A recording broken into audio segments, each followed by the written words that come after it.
அஸ்ஸலாமு அலைக்கும் வரஹ்மத்துல்லாஹி வபரகாத்துஹு. நான் முஸ்தாத் முஹம்மது அல்-ஹாஃபில் முஹம்மது அப்துல்சலாம் பேசுகிறேன். நான் இன்ஷா அல்லாஹ் இப்போதைக்கு இலங்கையில் தான் இருக்கிறேன். நிறைய பேர் தூரமாக இருக்குது, எப்படி வர்றது அப்படின்னு சொல்லிட்டு பேசியிருந்தீங்க.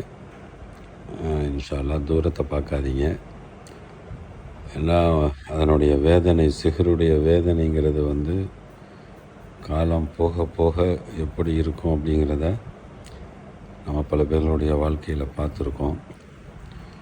குறிப்பிட்ட காலங்கள், குறிப்பிட்ட பெர்சன்டேஜ் அது ஏறிடுச்சு அப்படின்னா அப்புறம் நம்மளை அது சரிப்படுத்த முடியாத, குணப்படுத்த முடியாத ஒரு கட்டத்தை தாண்டி போயிடும்.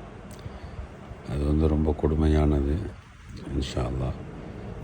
அதனால் கண்டிப்பாக கொஞ்சம் சிரமங்களை பார்க்காம இன்ஷா அல்லாஹ் வாங்க.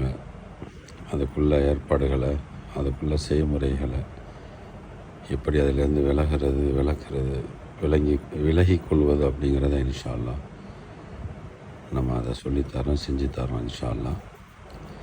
அல்லாஹ் முழுமையான ஷிஃபாவை கொடுப்பான் இன்ஷா அல்லாஹ். வர்ற 23ஆம் வரைக்கும் நாங்கள் இருப்பேன்.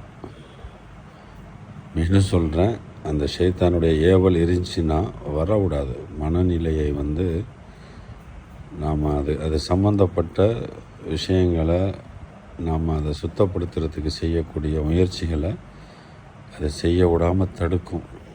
அதை தாண்டி நம்ம வரணும். அப்போ தான் நம்மளுக்கு அதில் இன்ஷா அல்லாஹ் வெற்றி கிடைக்கும். இன்ஷா அல்லாஹ் இதை மனசில் வச்சு செயல்படுங்க இன்ஷா அல்லாஹ். அல்லாஹ் எல்லாத்துக்கும் நல்லா ஷிஃபாவை தந்து இன்ஷா அல்லாஹ் சுகப்படுத்துவான் இன்ஷா அல்லாஹ். அஸ்ஸலாமு அலைக்கும் வரஹ்மத்துல்லாஹி வபரகாத்துஹு.